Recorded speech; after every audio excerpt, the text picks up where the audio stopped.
championship Saturday in the high school basketball playoffs. We're here in Chapel Hill with a doubleheader of 2A action. We start with the Kinston girls taking on the Pixa Black Bears. Kinston coach Hubert Quinterly and the Vikings looking for their first state championship, but Pixa got out to a 6-0 lead, and it could have been much worse if not for Vikings sophomore Lydia Rivers. Rivers throwing a block party with 9 in the first half. Rivers now on the other end getting Kinston on the scoreboard. Ryan Herman and crew documenting all the action. Kinston would trail Pixa by 1 at the half, but some hot Viking shooting in the third quarter would make a difference. Kinston shot 50% from the field in the second half, but it was still a 1-point game headed to the fourth quarter. Then the Vikings able to pull away with 23 in the final frame, and they're able to win the 2A state championship 51-40. Coach Quinterly talked about his championship team after the game.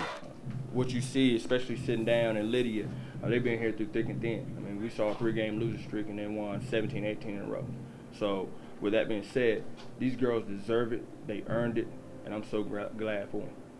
All the Kinston fans that came to watch the girls win their championship, of course, were hanging around to watch the 2A boys championship. The Kinston boys taking on the Waxhaw Cuthbertson Cavaliers in a rematch of last year's state championship in which the Vikings were able to win. Could they make it back-to-back titles today?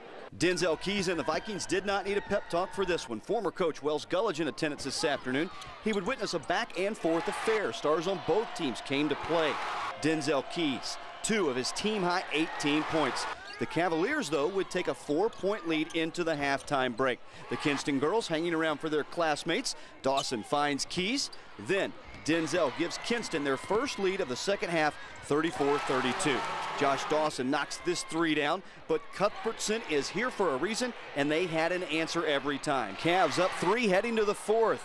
Then Keys to Dawson for the layup. Kinston back out in front. The heartbeat of the Vikings. Dawson looking for his 3rd ring in 4 years. So close he can taste it, and so can the Kinston fans. Waxhaw Cuthbertson not going away, though. Both teams continuing to slug this thing out and fight to the finish, diving for every loose ball they could get to.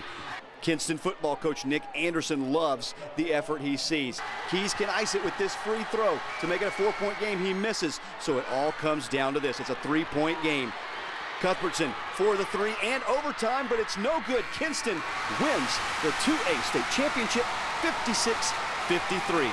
After the game, head coach Perry Tyndall talked about his squad. They never, ever questioned what we were doing. And so I'm just thankful for them that they've allowed me to take me on this journey and make a memory that I'll remember the rest of my life, because what just happened out there is pretty special. For them to go back-to-back is pretty remarkable. So on championship Saturday, the City of Kinston sweeps in 2A action, both boys and girls. Congratulations to both teams for their championship seasons. Over in Greensboro in the ACC championship, it was semifinal Saturday, and the Miami Hurricanes and the North Carolina Tar Heels are set to face off tomorrow at 1 o'clock for the ACC championship. You can watch that game right here on News Channel 12 at 1 o'clock. That's all for sports. We'll have a final check of your forecast after the break. From Chapel Hill, I'm Drew Hinesley. You're watching News Channel 12 at 6.